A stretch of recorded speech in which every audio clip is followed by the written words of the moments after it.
शैतानिर्रजीम बिस्मिल्लाहिर्रहमानिर्रहीम अलम नशरह लक सदरक व वदअना अन्क विज़रक अल्लज़ी अन्क़ज़ ज़हरक व रफ़अना लक ज़िक्रक फ़इन्न मअल उसरि युस्रा इन्न मअल उसरि युस्रा फ़इज़ा फ़रग़त फ़ंसब व इला रब्बिक फ़रग़ब। सदक़ल्लाहुल अज़ीम। ये सूरत सूरतुश्शरह कहलाती है और मक्की सूरत है और इसमें 8 आयतें हैं। इस सूरत में भी अल्लाह पाक ने सूरह दुहा की तरह रसूलुल्लाह सल्लल्लाहु अलैहि वसल्लम पर अपना प्यार और अपने इनामात का ज़िक्र फरमाया है। मैंने सूरह दुहा की तफसीर में अर्ज़ किया था कि सूरह दुहा से लेकर के सूरह नास तक जितनी भी सूरतें हैं उनमें अक्सर और बेशतर सूरतों में अल्लाह पाक ने रसूलुल्लाह सल्लल्लाहु अलैहि वसल्लम पर किए जाने वाले इनामात का ज़िक्र किया है और अपना प्यार जो रसूलुल्लाह सल्लल्लाहु अलैहि वसल्लम के मुताल्लिक़ है उसका इजहार किया है। ये कितनी बड़ी बात है कि अल्लाह पाक कुरान की सूरतों में उस नबी का ज़िक्र फरमा रहा है जिस नबी ने हमारी खातिर दिन और रात तकलीफ़ें उठाई हैं।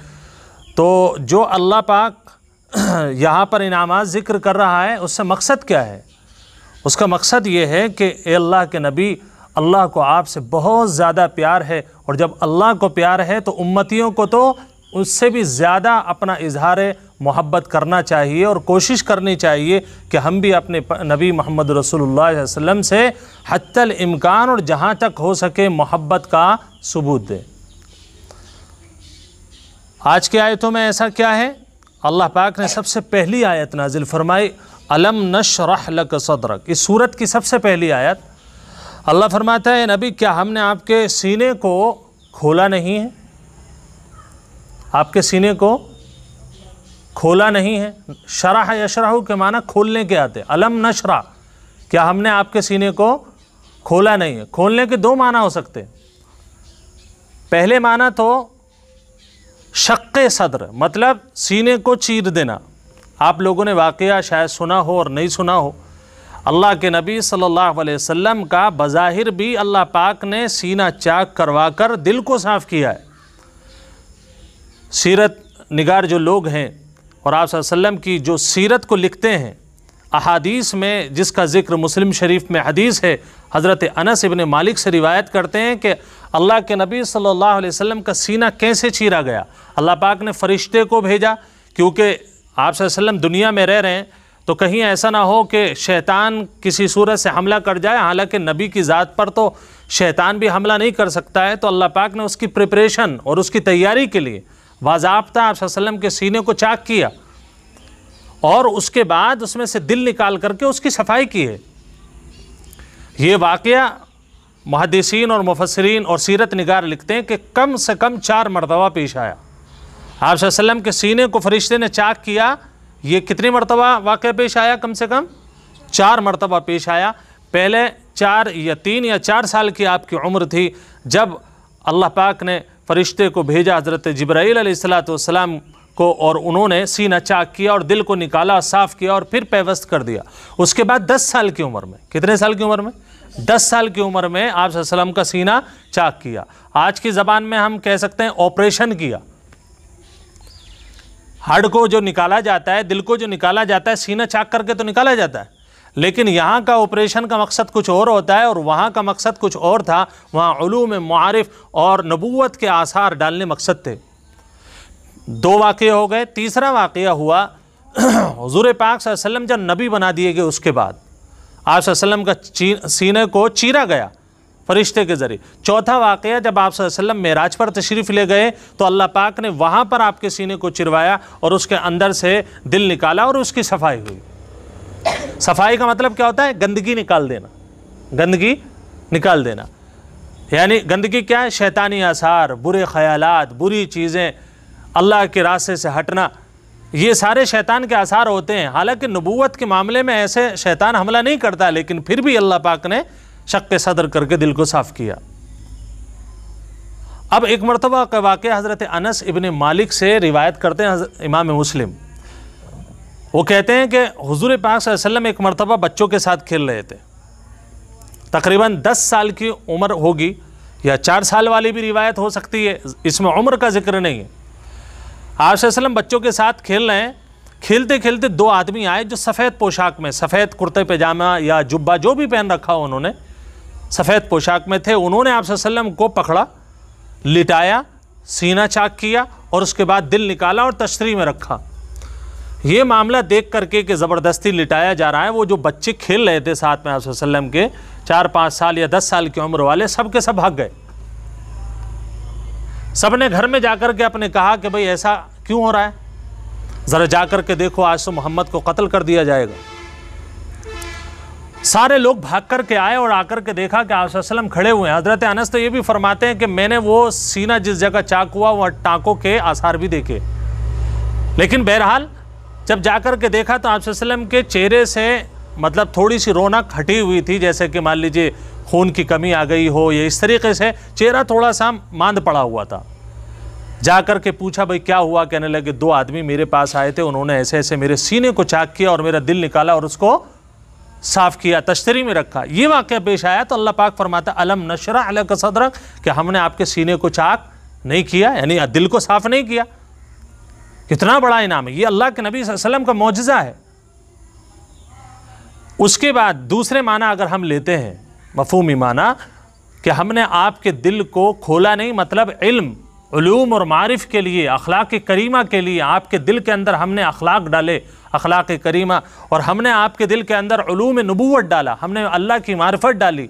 ये सारे इल्म सारी दुनिया के लोग लिखते चले जाते हैं हुज़ूर पाक सल्लल्लाहु अलैहि वसल्लम की सीरत, लेकिन उनका कलम थक जाता है, मेरे नबी की सीरत और आपके औसाफ ख़त्म नहीं होते। तो आप सल्लल्लाहु अलैहि वसल्लम को ये इनाम जताया गया। और आगे फरमाया ववदअना अन्का विज़रक, और हमने आपके ऊपर से बोझ को हटा दिया। अल्लज़ी अनक़ज़ ज़हरक, जिस बोझ ने आपकी पीठ को झुका रखा था। मान लीजिए कोई बूढ़ा आदमी है भाई, वो 2 किलो 10 किलो वज़न उठा सकता है, लेकिन आपने रख दिया उसके कमर पर 1 क्विंटल, उसकी कमर का क्या हो जाएगा, कमान बन जाएगा, झुक जाएगी कमर, है कि नहीं। तो कमर जब झुक जाएगी मतलब बोझ ज़्यादा होने की वजह से। आप सल्लल्लाहु अलैहि वसल्लम की कमर पर कौन सा बोझ था, बोझ ये था कि जो आयत है अल्लाह के नबी सल्लल्लाहु अलैहि वसल्लम को हुक्म हुआ फस्तकिम कमा उमिरता, जो तुम्हें हुक्म दिया जा रहा है उस पर इस्तिकामत के साथ काम करते रहो, सुस्ती नहीं कर सकते, बैठ नहीं सकते हो, जो कहा गया करना पड़ेगा, चाहे तुम्हारे बस में हो या ना हो। आप सल्लल्लाहु अलैहि वसल्लम के सर के बाल कुछ सफ़ेद हो गए थे। आप सल्लल्लाहु अलैहि वसल्लम ने बाल को पकड़ कर के सहाबा से कहा कि जो कुरान की आयत फस्तकिम कमा उमिरता है, इसने मेरे इन बालों को सफ़ेद कर दिया। क्योंकि मकसद ये था कि अल्लाह ये फरमाना चाहता है इस आयत में कि आपको जो वही नाजिल की जा रही है उस वही को समझना है, लोगों में कुफ्र और शिर्क को हटाना है, तबलीग करनी है। ये सारे के सारे काम क्या करने, आपको खुद करने, और पीछे नहीं हटना है, पीछे नहीं हटना है। तो अब ये इतना बड़ा बोझ पूरी दुनिया के अंदर दीन को फैलाना और लोगों को समझाना, प्यार मोहब्बत अखलाक लोगों को समझाना, क्योंकि लोग अखलाक के एतबार से बदतर हो चुके थे। तो ये एक बहुत बड़ा काम था, जो बहुत बड़ा बोझ था। तो ये चीज़ ने आप सल्लल्लाहु अलैहि वसल्लम के बालों को भी सफ़ेद कर दिया और बहुत बड़ा बोझ था। लेकिन इस सूरत में अल्लाह तबारक व तआला फरमाता है ववदअना अन्का विज़रक, हमने आपके ऊपर से बोझ हटा लिया। अब आपका काम समझाना है और हिदायत अल्लाह का काम है। आपको अब कोई पकड़ आपके ऊपर नहीं होगी, यानी फस्तकिम कमा उमिरता में जो कहा गया था कि आपको लगे ही रहना है, अब वो काम आपके लिए नहीं है। वरफ़अना लका ज़िक्रक, और हमने आपके ज़िक्र को बुलंद कर दिया, आपके ज़िक्र को बुलंद कर दिया। मतलब यह है कि जहाँ अल्लाह का ज़िक्र होगा वहाँ पर रसूलुल्लाह सल्लल्लाहु अलैहि वसल्लम का भी ज़िक्र होगा। कलमा क्या है इस्लाम का, ला इलाहा इल्लल्लाह मुहम्मदुर रसूलुल्लाह।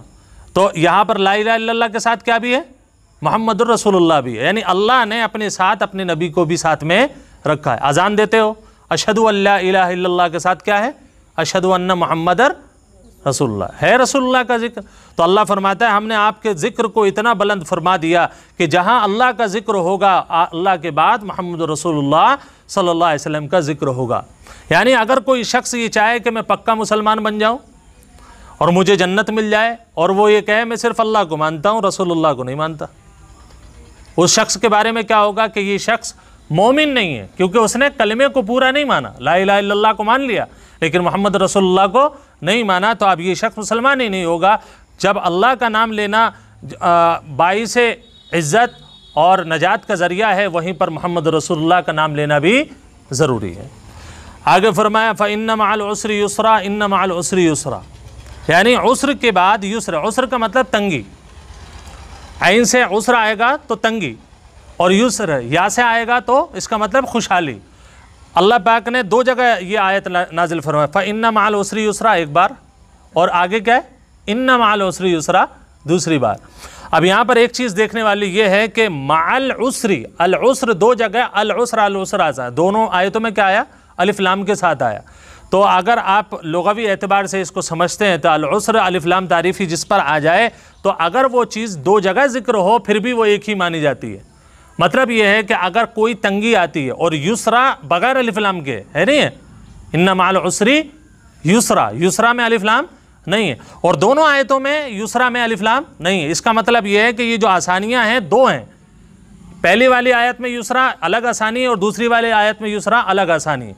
मतलब ये है कि अल्लाह का कानून है कि अगर एक मरतबा तकलीफ़ आती है और बंदा उस पर सब्र कर लेता है और ये मान लेता है कि अल्लाह की तरफ से है और शुक्र करता रहता है कि अल्लाह पाक ने और जो भी हमें अता किया है, जो भी ऊपर वाले ने हमें दिया है वो उसका शुक्र है, हम इसी के लायक हैं, और शुक्र अदा करता रहता है, जो भी जिस हाल में भी हूँ अल्लाह का शुक्र है। तो ऐसे बंदे को अल्लाह पाक दो आसानियाँ देता है। सहाबा इकराम शुरू में क्या था, आपके पास गरीब सहाबा थे, आपके पास माल भी नहीं था, आपके पास वो मकाम भी नहीं था, हुकूमतें भी नहीं थी, तकलीफ़ इतनी थी कि हज़रत अबू हुरैरा रज़ियल्लाहु ताला अन्हु जलीलुल क़द्र सहाबी हैं, एक औरत के घर पर काम किया करते थे तो टाट पहनने के बांधे थे, यानी बदन पर जैसे हम कपड़े पहन रहे हैं वो लोग टाट पहना करते थे, इतनी गुर्बत थी।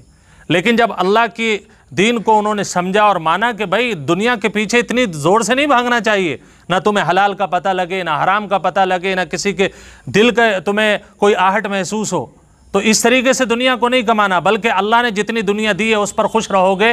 तो फिर वाक़या क्या हुआ, हज़रत अबू हुरैरा रज़ियल्लाहु ताला अन्हु आखिरी वक्त में जिन्हें टाट पहनने के वांदे थे, उनके हाथ में नाक पहुँचने के लिए भी रेशमी रुमाल और हरीर का रुमाल हुआ करता था, क्योंकि उन्हें समझ आ गया था जितना अल्लाह देगा उतना ही मिलेगा, उससे ज़्यादा नहीं मिलेगा। तो ऐसे ही दीन की खिदमत करते हुए उलमा हुफ़ाज़ कितनी तनख्वाह होती है, 5,000 8,000।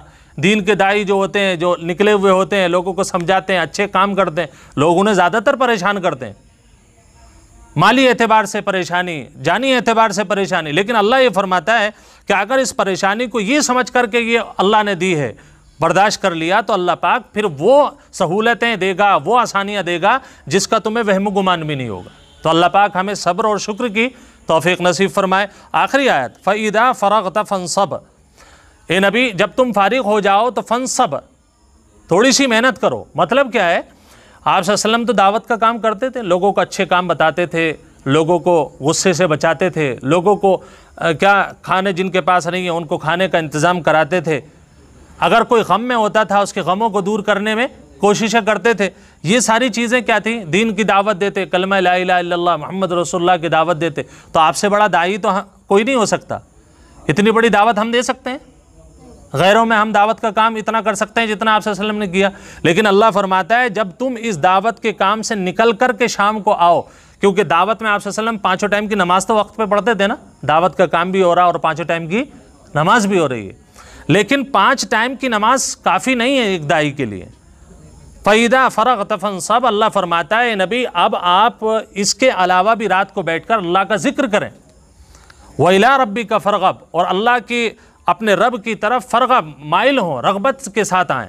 मतलब ये है कि कुछ लोग ये चाहते हैं, अल्लाह ने यहाँ तो बताया कि आपको 5 टाइम की नमाज के अलावा भी इतनी अल्लाह की इबादत और ज़िक्र करना है कि बदन थक जाए, और ये थकना ऐसे नहीं हो दिल मार करके, फ़रग़ब यानी अल्लाह की इबादत में रग़बत भी हो, मोहब्बत भी हो, रग़बत के साथ, और कहाँ तक, थकन तक रग़बत के साथ हम इबादत शुरू करें, और जब तक बदन न थक जाए तब तक हम इबादत करें। ये अल्लाह पाक ने अपने नबी को हुक्म दिया। हम तो उतने दर्जे क्या मेहनत भी नहीं करते, हम तो उतने दर्जे मेहनत भी नहीं करते, लेकिन उसके बावजूद भी हमारा क्या हाल है, हम इस सूरत में हमारी कोशिश क्या होती है कि जब फारिग होंगे तो उस वक्त हम इबादत करेंगे। नमाज कब पढ़ेंगे? जब हमें टाइम मिलेगा। कुरान कब पढ़ेंगे? जब हमें टाइम मिलेगा। दीन की बात कब करेंगे? जब हमें टाइम मिलेगा। हालांकि अल्लाह पाक तो 5 टाइम की नमाज के बाद भी क्या कह रहा है कि नबी अभी आपको और जिक्र करना है। और क्या करना है? जिक्र करना है। तो जो लोग ये कहते हैं कि फुर्सत मिलेगी तो कुरान पढ़ेंगे, फुर्सत मिलेगी तो अल्लाह की इबादत करेंगे, तो ये दुनिया आखिरत के मुकाबले में मच्छर के पर के बराबर भी नहीं है। तो ये दुनिया कैसे हासिल होती है? सुबह को लग गए, शाम को लग गए। ये जितने लोग काम कर रहे हैं ये सब क्या कर रहे हैं? सुबह से आएंगे, शाम तक काम करेंगे। तो दुनिया कितनी मिलेगी? 400-500 रुपये मिलेंगे सुबह से शाम तक। और जन्नत का क्या मामला है कि जन्नत दुनिया के मुकाबले में 10 गुना ज़्यादा है। एक जन्नती को, सबसे छोटे जन्नती को जो जन्नत मिलेगी इस दुनिया से 10 गुना ज़्यादा मिलेगी। तो उस जन्नत को हमने कितना हल्का बना दिया कि जब फुर्सत मिलेगी तो करेंगे। तो अल्लाह के यहाँ जन्नत को इतनी फ्री में तो नहीं है, जन्नत इतनी फ्री में तो नहीं है। यानी मच्छर के पर के बराबर जिसकी अहमियत नहीं है, उसे कमाने के लिए तो दिन और रात मेहनत करनी पड़ रही है। तो जो इससे 10 गुनी जन्नत होगी बड़ी, उस जन्नत के लिए फिर कितनी मेहनत करनी चाहिए? यानी आखिरत के लिए ज़्यादा मेहनत करनी चाहिए और दुनिया के लिए कम। हमारे यहाँ उल्टा है, हम दुनिया के लिए तो वक्त नहीं भी होता है फिर भी निकालते, लेकिन हम आखिरत के लिए वक्त होने के बावजूद भी सुस्ती के शिकार हो जाते हैं। हालांकि अल्लाह पाक ने जहाँ पर उसकी सिफत रहमान और रहीम है, वहीं पर वो बहुत ज़्यादा पकड़ने वाला भी है और बहुत ज़्यादा गिरफ्त करने वाला भी है, वो अजाब देने वाला भी है। तो हमें आखिरत के लिए ज़्यादा मेहनत करनी चाहिए दुनिया के मुकाबले में। दुनिया पर भी मेहनत करें और आखिरत पर भी मेहनत करें। अल्लाह पाक हमें इस सूरत को समझने की तौफीक नसीब फरमाए और जो रसूलुल्लाह सल्लल्लाहु अलैहि वसल्लम के मुताल्लिक़ अल्लाह पाक ने इनामात ज़ाहिर फरमाए हैं, अल्लाह पाक की मोहब्बत इसमें झलक रही है। अल्लाह पाक नबी पाक सल्लल्लाहु अलैहि वसल्लम से हमें मोहब्बत नसीब फरमाए और हमें अपनी दुनिया को कम और